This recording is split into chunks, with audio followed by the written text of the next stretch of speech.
on the A4, travelling into London. We've just come through Heathrow. We're travelling slowly, 7 miles an hour, keeping the convoy together. We're on the dual carriageway, so they can't come past. And to be honest, they're all being really good, supportive. They're all blowing the horns. All the people in the bus queues have got the phones out. They're waving their arms.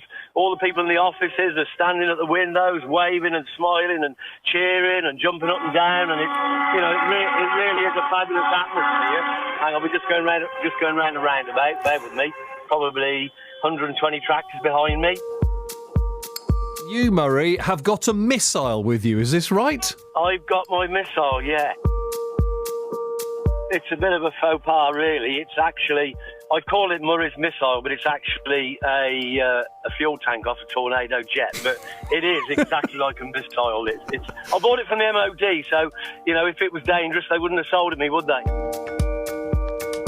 Well, when we put it up just at the end of the runway at Heathrow, there was a flight coming in. It was a BA flight. It was quite a big plane, and I think the co-pilot must have seen the missile come up, and he suddenly told the captain to, you need to get gone from here, and he put the undercarriage up, and he did a flyby.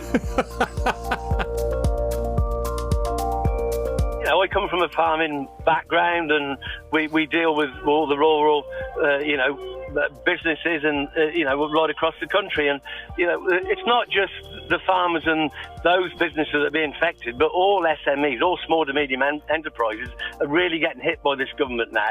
And I think they're just taking it too far. If they weren't going too far, we wouldn't be protesting. People have got to pay tax. Well, I'm going to have to put the other side of this, which is what the government would say, that the services across the country are in desperate need. We've been talking about the state of drains, right, because councils have got no money. They would say that you've got to pay some inheritance tax because it's needed, and you actually have half the rate that most people would pay, so it's 20% rather than 40%, and you'd have 10 years to pay it interest-free. So that seems a fair-ish way of doing things, doesn't it? It can still be a lot of money. If you work it out, Elliot, I'm sure somebody will show you the maths. It isn't viable. You can't suddenly, get a farmer who's in his 70s, 80s, pass away, and he's got 2 or 3 sons farming the land, taking not a lot of wage out of it, but they obviously enjoy what they're doing, and they put their backs into it, and then suddenly they've got to sell 25% of the farm to pay the inheritance tax. It's not viable. So what are you hoping then that this is going to have an impact? Do you think the government are going to listen to your missile, Murray? Well, I don't know. I'll point it in the right direction. We'll see what happens. But Elliot, we all got to pay tax. We know that. But you're just talking about, governments and councils that are short of money. Well, you won't see a farmer waste money.